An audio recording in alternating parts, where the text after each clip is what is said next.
Bonjour les amis, bienvenue sur la chaîne Power Trade, la chaîne des investissements. J'espère que vous allez bien. Nous allons aujourd'hui commencer par parler un petit peu de l'action Michelin qui verse son dividende. Et ce dividende est de 1,25 €. Donc c'est un dividende gras, c'est ce qu'on appelle des gros dividendes, tout ce qui est au-dessus de 4%, parce qu'en général, entre 2,5 et 3%, c'est des dividendes raisonnables. Au-dessus de 4%, pour moi, ça commence à devenir des dividendes conséquents. Alors donc, nous avons à Power Trade des actions Michelin en fonds de portefeuille. Ça nous arrive de les vendre, de les racheter, mais voilà, à chaque fois, on essaye de pouvoir les racheter un petit peu moins cher que nous les avons vendus. Donc pour cela, on s'aide d'algorithmes, de signaux, de moyennes mobiles et de tout ce qui est possible de faire pour pouvoir analyser le prix d'une action et de pouvoir en tirer profit à l'achat comme à la vente. Là, par exemple, on voit que suite à ce décrochage qui est tout simplement le détachement du coupon que vous voyez là, donc ça nous fait un gap. Et évidemment, il va falloir du temps pour arriver à combler ce gap et revenir sur les cours d'avant le versement de ce dividende. Mais là, pour l'instant, on va regarder par exemple les Bollinger. Et le fait de regarder ces bandes Bollinger nous donne une indication intéressante, c'est-à-dire que le décrochement de ce dividende, alors que la veille, elle avait déjà un peu baissé, nous permet d'imaginer que demain, d'ailleurs on le voit, un détachement de dividende et la valeur, elle tend à essayer de retoucher cette bande Bollinger.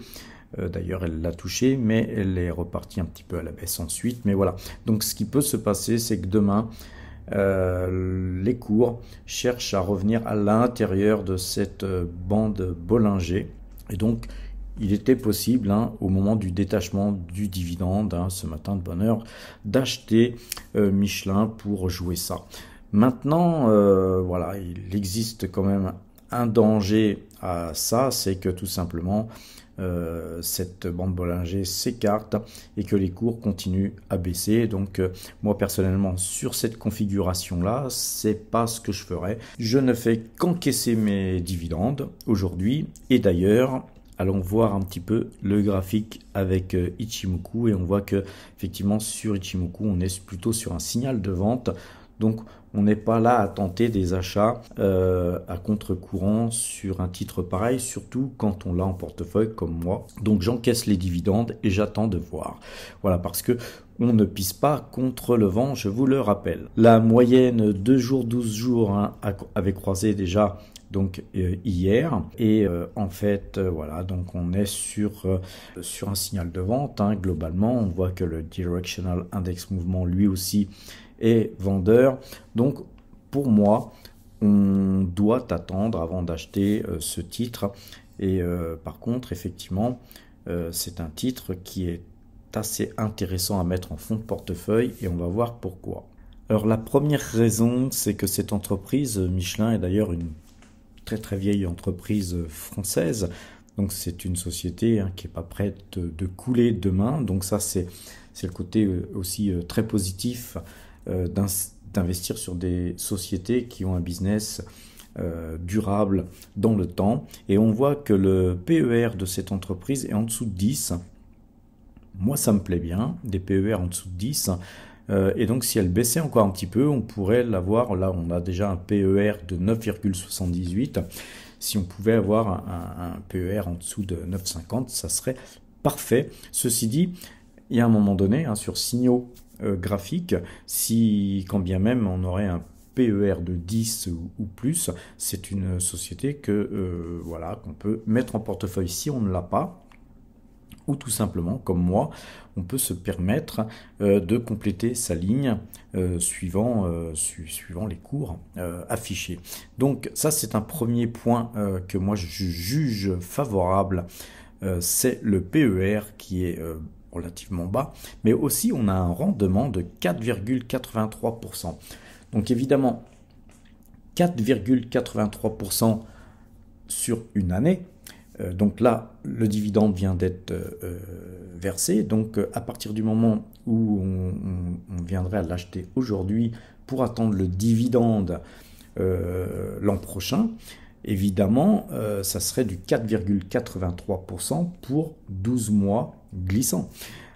Là, c'est une chose qui est factuelle.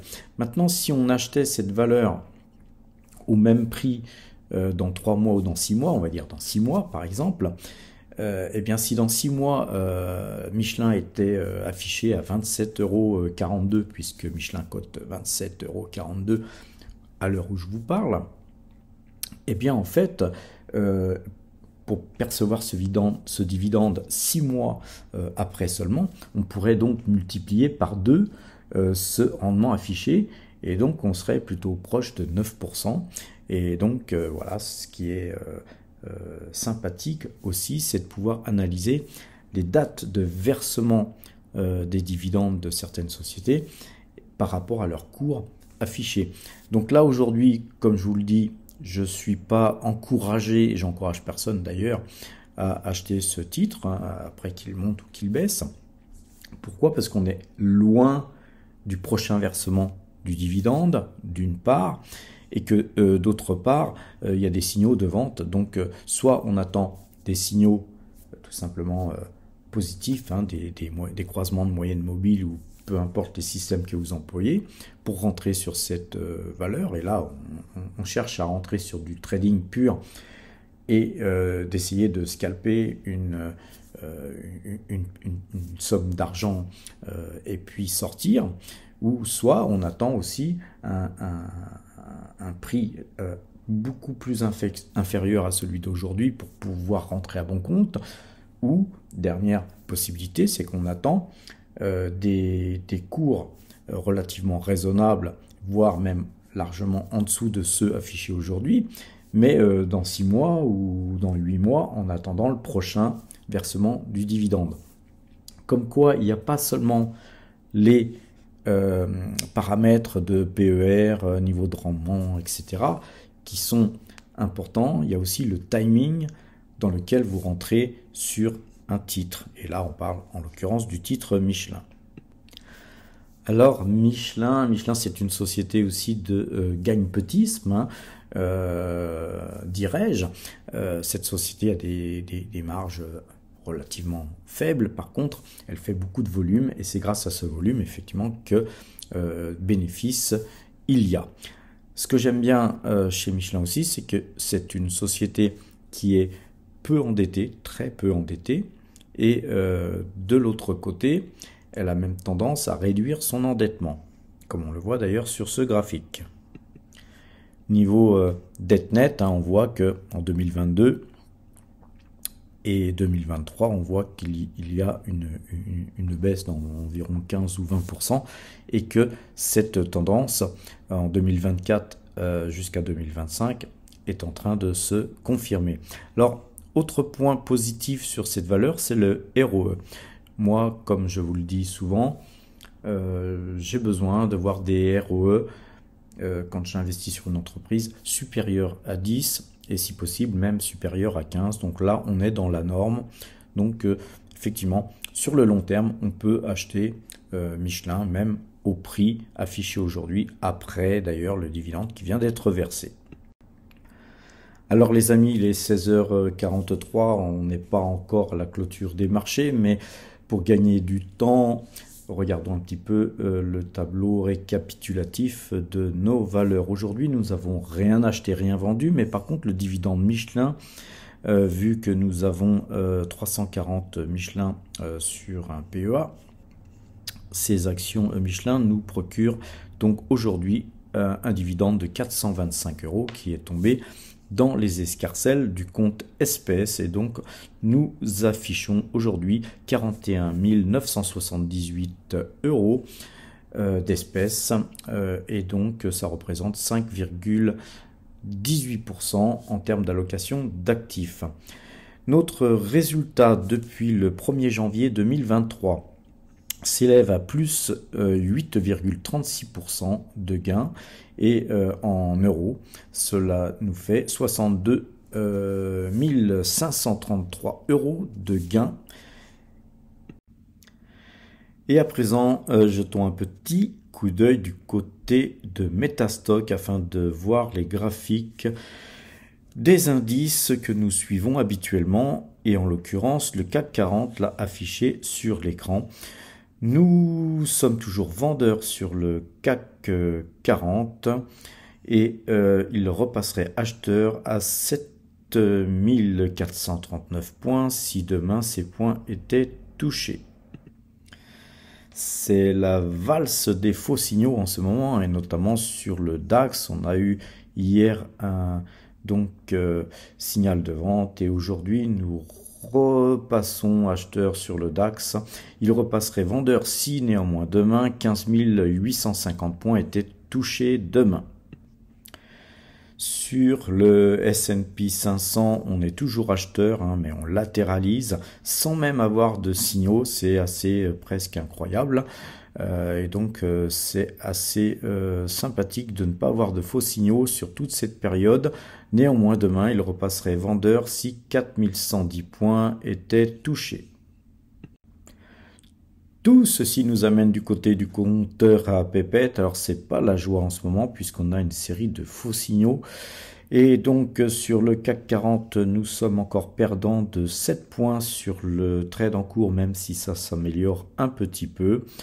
Depuis le 1er juin 2022, c'est 2024 points qui ont été engrangés, avec 30 trades gagnants pour 32 trades perdants.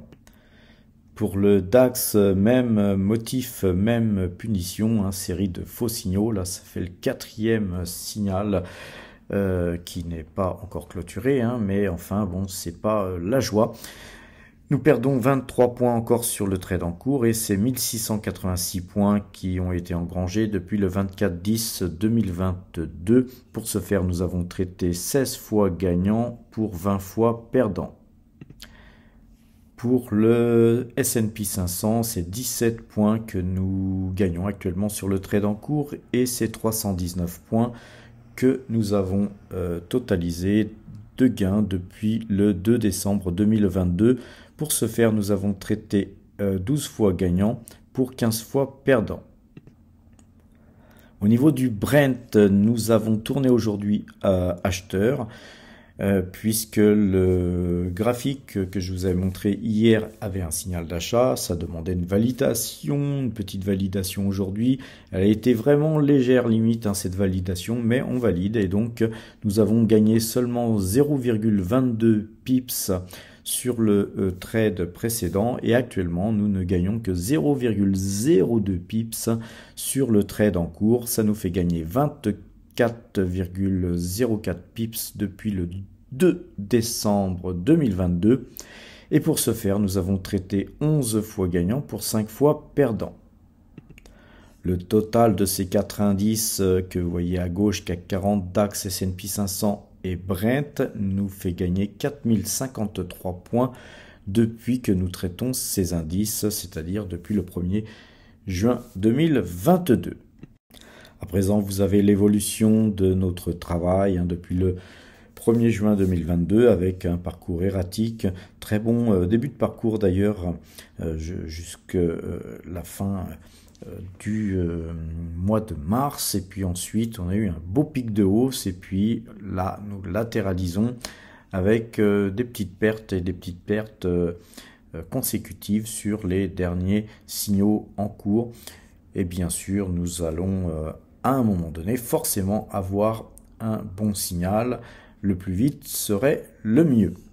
En tout cas, en attendant, nous percevons des dividendes. Encore aujourd'hui, on a perçu le dividende de Michelin, on attend encore la Coface, et puis ainsi de suite. On a toute une série de dividendes qui tombent, et ces dividendes, on les capitalise pour pouvoir les investir d'une manière la plus appropriée. Pour l'instant, il n'y a pas grand-chose à faire, donc aujourd'hui, nous n'avons encore rien acheté. Je vous conseille la prudence, les amis. Je vous souhaite une bonne fin de soirée. Portez-vous bien et à demain.